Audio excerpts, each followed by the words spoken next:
The spectrum idea is based on the idea that once you start to say you can't have something, then immediately you want it. So the spectrum approach really doesn't just focus on behaviors, doesn't just give information, it works at a deeper level. Coming up, Ariane talks with health expert and best-selling author Dr. Dean Ornish, next on Change Nation from the First 30 Days.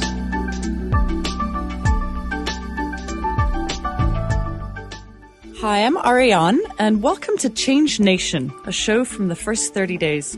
Today we're speaking with Dr. Dean Ornish about the first 30 days of living healthier and Dean's new book, The Spectrum, a scientific proven program to feel better, live longer, lose weight, and gain health. He's the clinical professor of medicine at the University of California, San Francisco. He was appointed to the White House Commission on Complementary and Alternative Medicine Policy, and he was also recognized as one of the most interesting people of 1996 by People magazine. He's also the author of 5 best-selling books. Dean, it's a real pleasure to welcome you to the show. Thanks. It's great to be here. Dean, what do you think is the main message that you would like people to get from this latest best-selling book of yours, The Spectrum? Well, it's based on research that we've done for the last 30 years, and along the way we've really learned what works and what doesn't work to motivate sustainable, lasting changes in what we eat and how we live. And what I used to think turned out not to be true. Usually people think it's willpower, or they think that they have to, use shame or guilt or pressure. But that doesn't work. In the short run, you can do that, but most of the time people gain it all back. What's sustainable is pleasure and freedom and joy and abundance and ecstasy. That's really what works. And so the spectrum idea is based on the idea that once you start to say you can't have something, then immediately you want it. That goes back to, don't eat the apple, and that didn't work, and that was God talking. And so what I've done is I've categorized foods from the most helpful to the least helpful. There's no good and bad foods, but some foods are clearly better for you than others. And it says find your place on the spectrum. And what matters most is your overall way of eating and living. So if you indulge yourself one day, it didn't mean you cheated on your diet or you were a bad person because you had bad food. Just eat healthier the next. In fact, studies show that overall people who eat the healthiest are the ones that allow themselves some indulgences, because then there's no thou shalt not, there's no you must, there's no you better or you ought to or whatever. There's no shame, there's no guilt, there's no pressure. It's all about freedom because everything's included. And to the degree you move in the healthier direction on the spectrum overall, you're going to look better, feel better, lose weight, and gain health. But it's not all or nothing. Jim, what do you think is the very first step for people who maybe have tried and they've tried countless diets and they haven't lost weight? Where do they start? They're in the first few days. What do they do? Well, that's what this book shows you. I think the medicine of the future is really personalized medicine, how you can customize a way of eating and living that's just right for you based on your own needs, your own genes, your own preferences. And so the book shows you how to do that. You don't have to wait for the future. It's here today. How to find your place on the nutrition spectrum, the exercise spectrum, the stress management spectrum. And then it shows you how to figure out how much you need to move in the healthy direction and how quickly.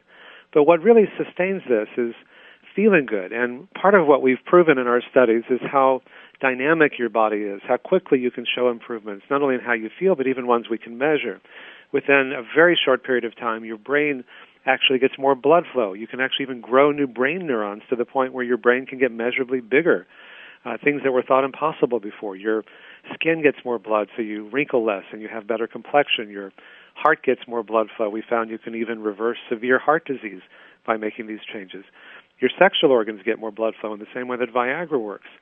And, there's no point in making changes unless you feel like what you gain is more than what you give up.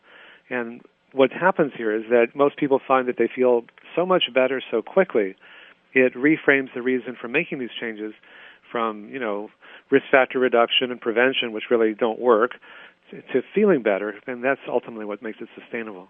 Dean, I heard you mention the 3 components of the spectrum in your book: nutrition, exercise, and stress. Do you think they are equally balanced? Are they equally as important? Is one more important than the other?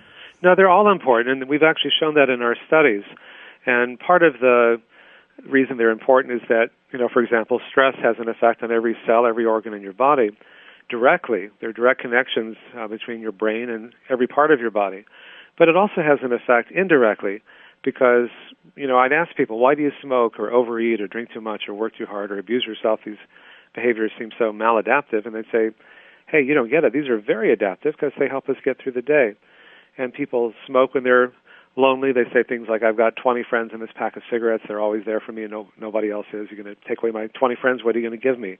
Or they say things like, fat coats my nerves and numbs the pain, or they fill that void with food, or they use alcohol or other drugs to manage the stress and depression and loneliness. And so, or they work too hard, or watch too much television, or spend too much time on video games. There are lots of ways people have of trying to numb or kill or distract or bypass that pain.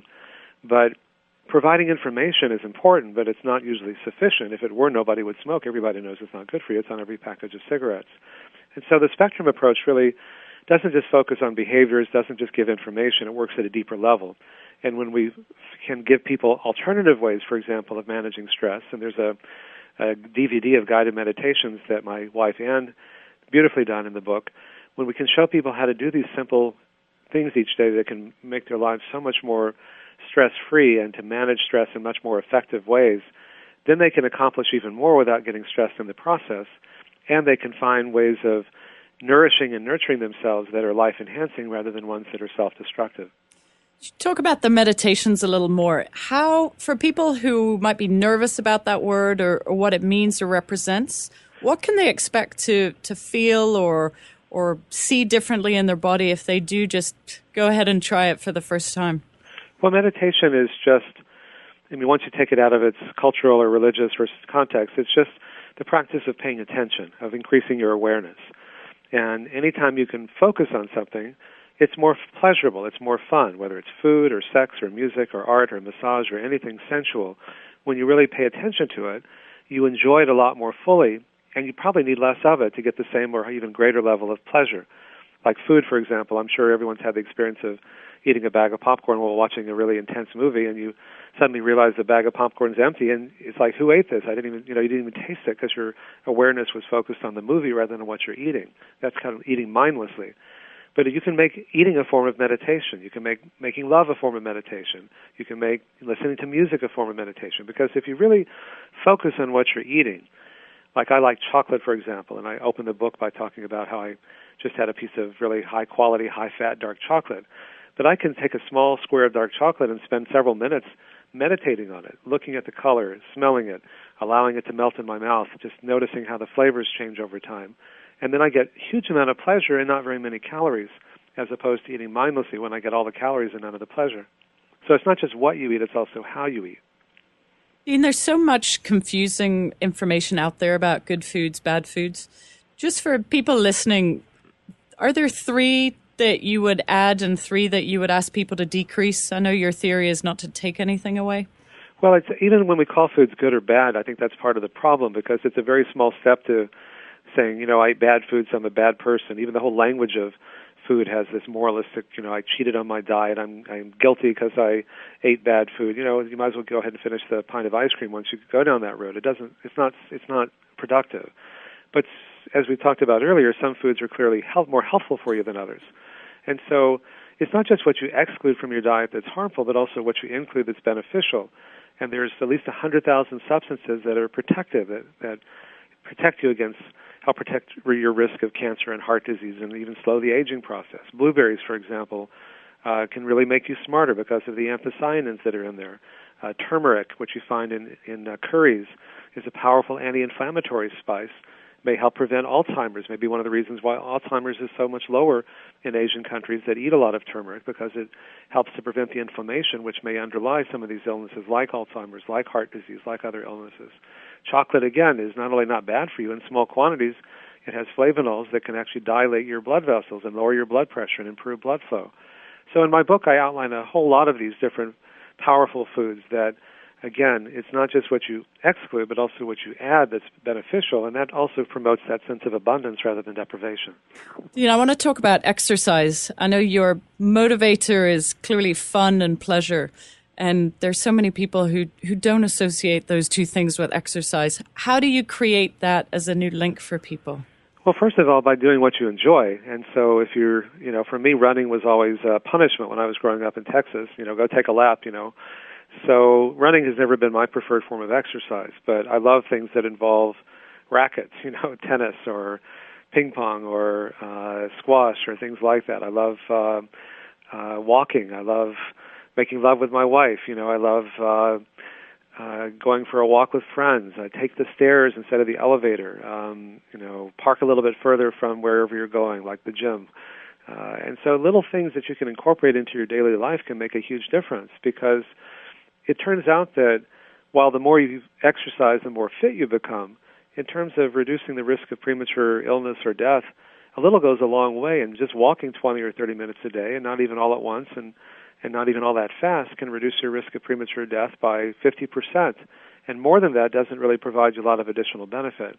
It's also useful to add some strength training to it as well as just the aerobic exercise, because that can also help you burn fat faster, as well as increasing your bone strength. Even your mitochondria, the little energy generators in your cells, you can increase the number and the size of those simply by exercising moderately. Dean, what are your thoughts on people who have either a genetic disposition to disease or might think that they do? Do you see that more as a myth, as something that really needs to be explored, or what's the reality behind that? It's not a myth. Genetics do affect our risk of disease, but the good news is that it's a predisposition, as you indicated. It's not a death sentence. Our genes are not our fate.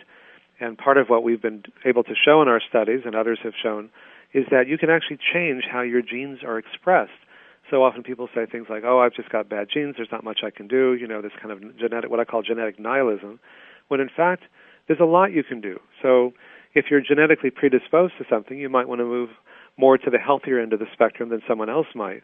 But also we found that you can actually change how your genes are expressed when you spend more time on the healthy end of the nutrition and stress management and exercise spectra that I write about in the book. You can actually turn on the genes that prevent disease and turn off the ones that promote illness. And these are new findings that are capturing people's imagination, because they show that you may have a predisposition to illness, but these simple changes that we make in our lives every day, like what we eat and how we respond to stress and how much exercise we get and whether or not we smoke, we're understanding now not only how powerful the effects can be, but some of the mechanisms, the scientific mechanisms by which these changes can actually happen.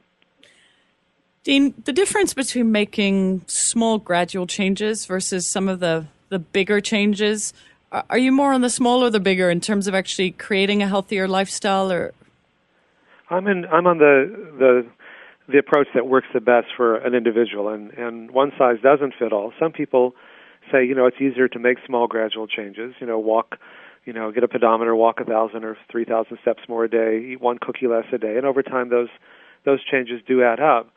The advantage of that is that they're not that hard to do. The disadvantage is that it takes longer to see the benefits. But the other approach, which is more counterintuitive, also works, and that is to say, well, I'm going to make really big changes all at once in a lot of different things. And the reason why that works so well for many people is that you see the benefits so quickly. You feel so much better so quickly that for many people these become choices worth making, not just to live longer, but to live better. And when you make these changes, you really do. When you make big changes, you see big benefits very quickly.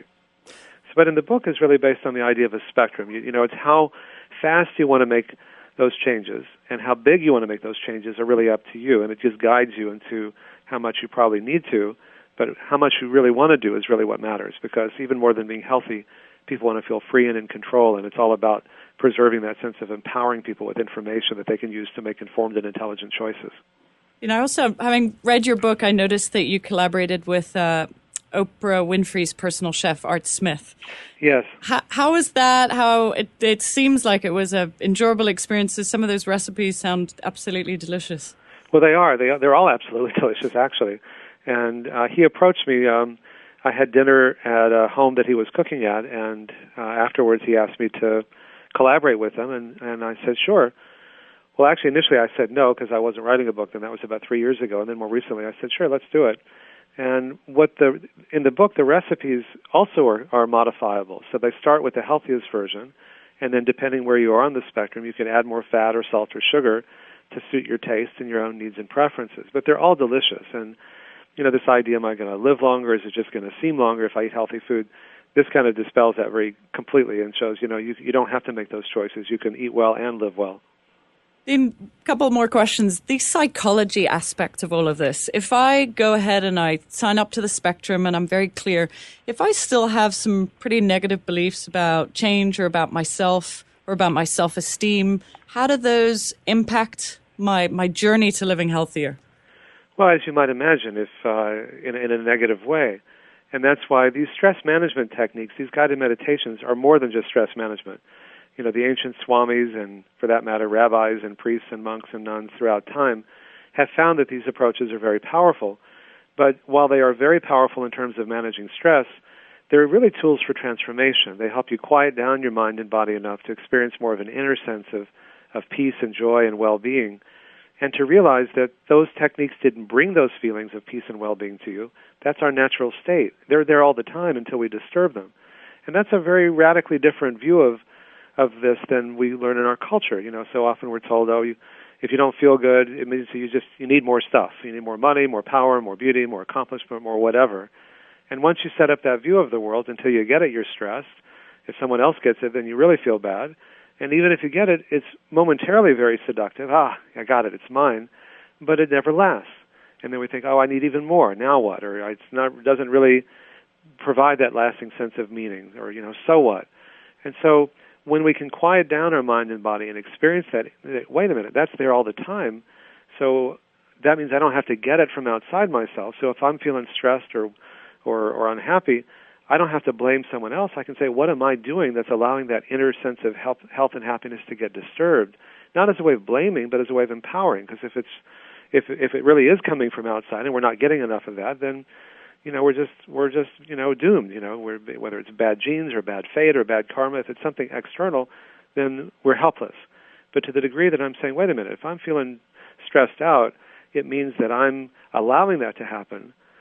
These techniques allow us to, it's one thing to talk about these as concepts, and you say, well, maybe that's true, or that's too weird, or whatever. But we can actually directly experience what it feels like to be more peaceful when we practice these guided meditations and simple techniques.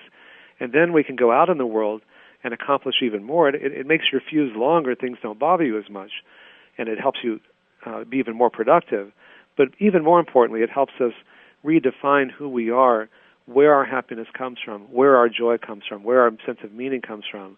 And for many people, they say things like, having a heart attack was the best thing that ever happened to me. You go, what, are you crazy? They say, no, that's what it took to get my attention to begin exploring some of these ideas and to do these practices, and it's made my life so much better that I probably would never have done it if I hadn't gone through that experience. My hope is that by reading the book or by going on your site, people will say, wait a minute, I don't have to wait to get knocked on my butt to be interested in trying some of these new approaches, because they do completely transform our lives if we allow them to. Absolutely. Dean, one of the ways that we end all our interviews here at the first 30 days is to ask each one of our experts the same 3 signature questions. Here they are. What do you think is your belief that you go to in times of change? My belief that I go to in times of change? Yes. Is I try to go back to that inner joy, that inner peace, that inner wisdom. Because during times of change, it's very easy to allow that to get disrupted. And by simply practicing some of these simple meditation and guided meditation and yoga and other practices like that, Great. It can remind me of what I already know that is easy to forget in times of change. Great. Here's the next one. Fill in the sentence. The best thing about change is? The best thing about change is the opportunity to transform. Beautiful. And what do you think is the best change that you've ever made? Oh, 2 of them, really. The best change I ever made was marrying my wife, Anne, and having my son, Lucas. Totally changed my life in ways that nothing else even comes close to. Beautiful. Dean, thank you. It's been a real pleasure having you on the show. I'd like to invite everyone to go and read Dean's book, The Spectrum, a scientifically proven program to feel better, live longer, lose weight, gain health. And for any other information about Dean and his organization, his wonderful programs, go to Preventive Medicine Research Institute. That is www.pmri.org. And any other interviews on change and some other wonderful experts, please visit us at first30days.com. Thank you. Thanks. It was a pleasure. Thank you, Dean. Bye-bye. Bye. Be well.